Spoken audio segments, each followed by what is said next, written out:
Well, welcome all of you. Anemia in women and anemia in pregnancy is one of the commonest conditions which has been seen by gynecologists and obstetricians all over, and particularly in country like India. Well, anemia may antedate pregnancy. It may be aggravated by pregnancy, and the accidents of labor perpetuate it. Decades, we, the healthcare provider, have tried to eradicate anemia in women and anemia in pregnancy by giving some oral formulations of iron, because iron deficiency anemia is by far one of the most important and a significant cause of all anemias put together.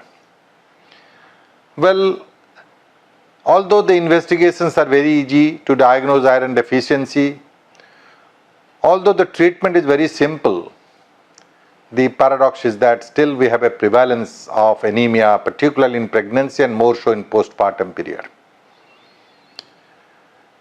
Well, the parenteral iron, when it came forward, it has a revolution in the management and tackling anemia, particularly in pregnancy as well as in non-pregnant women.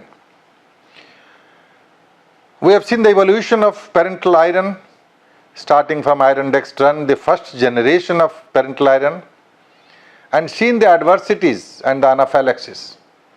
And that's why we are fed up with this.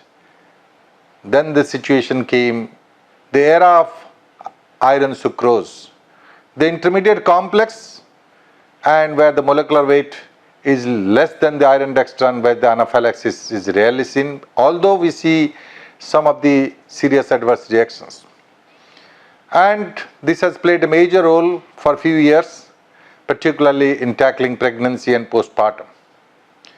I remember when the third generation came as the FCM, ferric carboxymaltose, which has a many advantages over the iron sucrose in terms of the various parameters when we consider about the osmolality, about the molecular weight, about the pH, about the stability, about the antigenicity, and more so about the benefit of single dose infusion in large dose up to about 1000 milligram in the single sitting, and least adverse effect.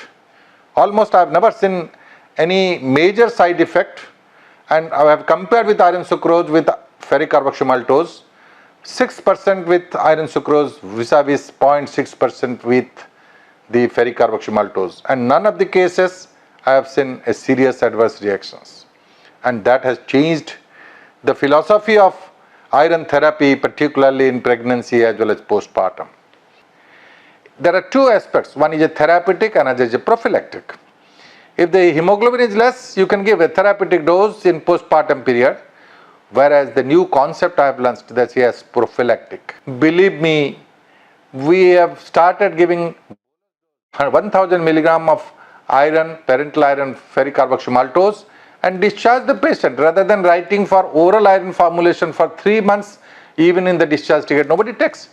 There are risks of GI disturbance, there are risks of compliant issues are there, and therefore I feel, and we all tried that in the postpartum period, before discharge from the hospital, injectable iron, particularly in form of a safe, effective iron like ferric carboxymaltose, has many beneficial effects.